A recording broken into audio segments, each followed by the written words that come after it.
It's the first Property Tribes TV interview of 2012, and I am delighted to welcome UKIP leader and Euro MP Nigel Farage. Welcome, Nigel. Thank you. Obviously I want to talk to you about property. Do you see that there is a housing crisis looming in the UK? I mean, obviously we've got too many people and not enough houses. What are your thoughts? Yeah, demand supply, of course, is what regulates all markets in the end. And I've been watching the work that Andrew Green has been doing from Migration Watch, who studies population movements and changes in Britain. He makes the point, we have to build 270 new houses every day just to cope with new migrants into Britain. On top of that, of course, you've got family breakdown, people living in smaller units, and a big social housing problem too. You know, whilst the 1980s idea that people should own their own properties, I completely agreed with that and understood that. We've been left with a situation where the housing stock for social housing is really not very good at all. I've also done some FOI work in the last couple of weeks on this, and there are still lots of people earning over £100,000 a year living in social housing. I'm sorry, it's not what it's for, and I'll copy you in on all the answers. Oh, fantastic, thank you. What's your policy or your thoughts on housing benefit being paid direct to tenants and actually not coming to the landlord in certain cases? I've actually heard of £8,000 worth of housing benefit being sent out of the country to build somebody's house in Poland. I hadn't actually realised until about 18 months ago that the housing benefit went to the person and not to the landlord. I just assumed that in any sane kind of structure, and of course I found that it's not very sane.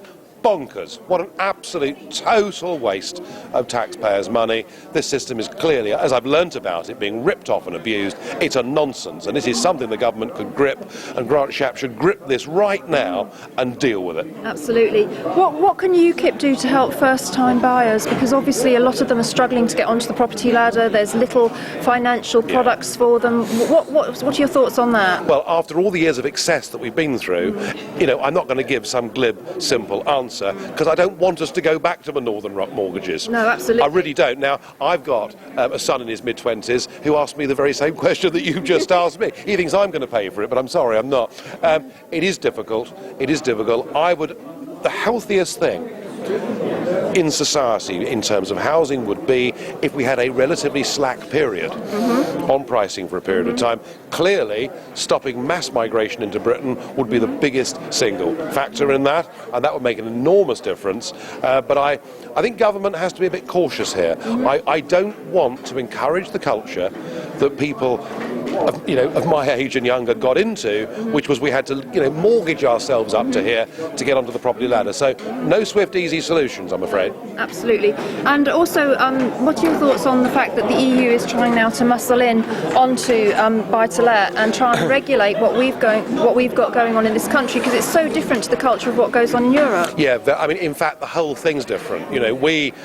We as a country tend to own more houses. They tend to have a lot more letting, but also a lot more social housing in those countries too. What they're trying to do here, they're trying to control the mortgage market. And what that will mean for people who are in the buy-to-let business is they will not be able to use the value of existing properties if they're mortgaged as part of their collateral to buy more properties. So what it'll mean, I suspect, is for the smaller and medium-sized operators, if this happens, life is going to be very tough indeed.